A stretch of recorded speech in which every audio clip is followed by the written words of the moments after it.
Hey everybody, welcome back to the couch. I'm Melissa and this is Couch Mom Club. On my channel, I give moms tips and tricks to help them get off the couch and into life.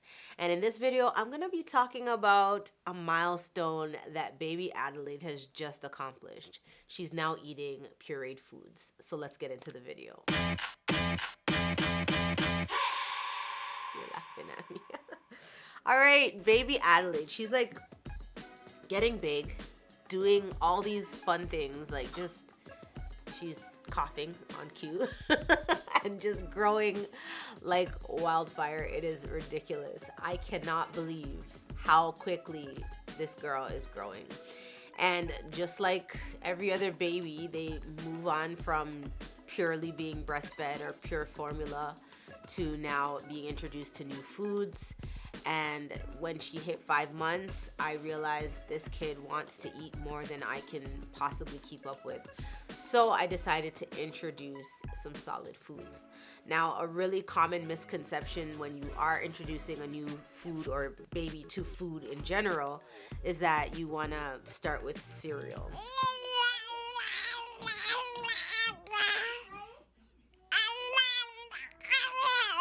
You don't necessarily have to start with baby cereal. Yeah, and we didn't start with baby cereal because baby cereal, I find, is just not something that Teo or Noel really enjoyed. And it's not something that I was hard on following. Like, I didn't have to do it. I don't like it. I don't like making it. And they didn't like eating it. So I thought, let me do something a little bit different this go around. And I really changed the game when it came to giving the baby food for the first time, because guess what? This time I'm actually making my own baby foods. Me. That's hilarious, because typically I would like to do the easiest thing, the quickest, most pain-free thing possible. And for me, for a long time, that was just buying baby food. But this time around, I decided to do things a little differently, and I purchased a Nutribullet Baby.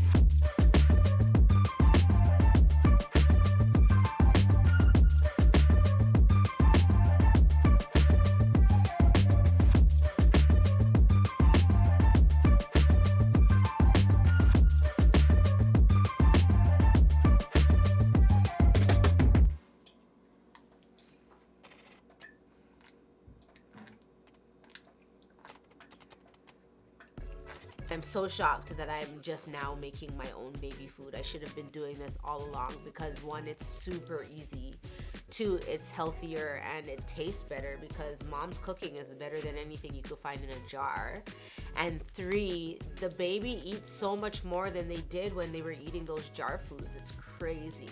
Before I even get into any of the details about the Nutribullet, I do want to just give you a couple tips and tricks on what I found helped for my baby to eat more food and, finish the meal and really enjoy it. And really quickly, whenever you're making any kind of purees, you do want to follow a particular guideline for what the baby can be introduced to at what stage.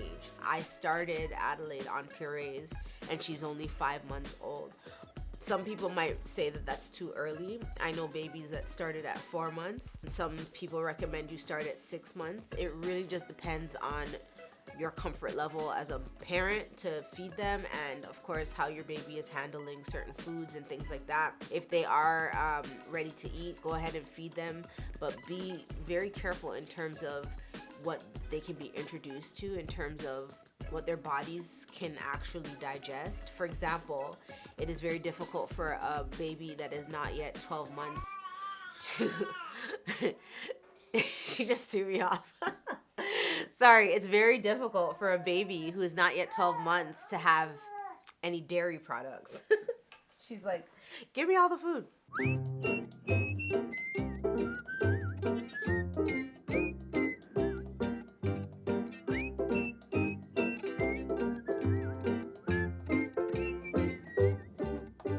So digesting dairy food might be difficult for your newborn or your baby that is not yet 12 months. So you might want to stick to more whole foods, things that you recognize, as opposed to giving them processed foods like cheese and things like that. Yogurt should be like a 9-month mark kind of a thing as well. So you want to, when you're starting out, to give them foods that you can recognize. So foods that you know what they are. A banana, you pick up a banana, you know a banana. Peas, you know what peas look like, you can puree and give them peas, things like that. Whatever you do decide to feed your baby, I would follow these 3 tips just because it will help to make a more smooth transition from breast milk or formula to now eating more solid and more new foods for your baby. The very, very first thing is whenever you're making a batch of pureed food, don't make a whole lot.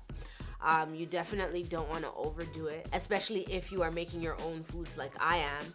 Food has a shelf life, and you don't want to make a lot so that you either end up having to feed it all to the baby in a short period of time so it doesn't go bad, or you're gonna end up throwing things out because it went bad and you couldn't feed fast enough. So you definitely want to make small portions, small batches.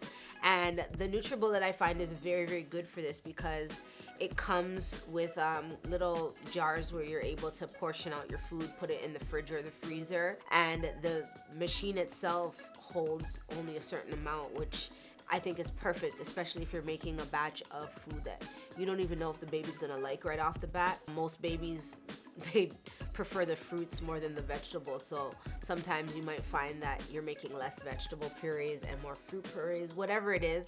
But you just want to kind of start with small batches at first because you really don't know how much of it the baby will consume, or if the baby will like it, or if you can feed fast enough before the food goes bad. The second tip is to add breast milk. I know that in the beginning you're pumping a lot of milk and you're storing a lot of milk, and if you haven't seen my video on that, I will just link it right here for you so that you can take a look at how to properly store your breast milk. That breast milk is going to come in handy when you start to feed your baby for the first time, because instead of jumping directly from breast milk or formula directly to a new food, you're gonna use the breast milk to kind of mix it in the puree so that they have a familiar taste. It is smoother to go down. It is easier on their digestive tract. All of that stuff, that breast milk, you know that it's liquid gold, as they say, and it is good for so many things other than just natural consumption from the breast. You can literally make your purees, like you can take it from a level 5 to a level 10 real quick. So the last tip I'm gonna mention when you are making your baby foods is that you want to just do one food at a time. When your baby is new and just starting to get used to purees and new food in general, you kind of want to just add one food at a time. You don't want to make too many blends because that's going to be very, very difficult to kind of narrow it down if your baby should have an allergic reaction to one or more of the foods that you introduce. So the best way to know, for example, is peas something that my baby will enjoy, or is it something that my baby will have an allergy to? If it is only peas in the mix, that's the only thing that you really have to worry about. But if you start to blend like peas and pears, for example, you wouldn't know if it was the pears that caused an issue or if it's the peas that caused an issue. So until you tried both the peas separately and then the pears separately, you don't want to make too many blends and cause your baby to have to go through that weird time where you're doing a process of elimination in terms of whether or not your baby has an allergic reaction or an aversion to a particular food. So real quick, the 3 tips: don't make a lot of baby food when you're just starting out.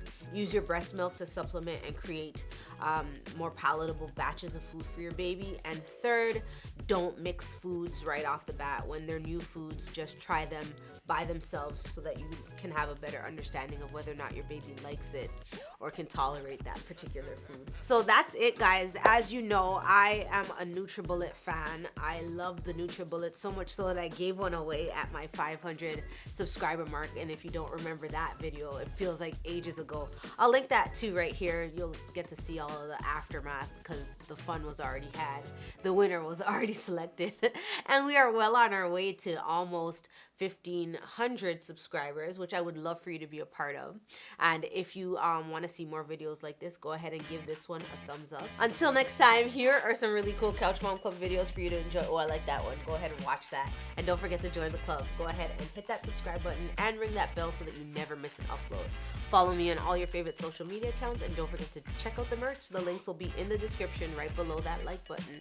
And now it's time to get off the couch and into life.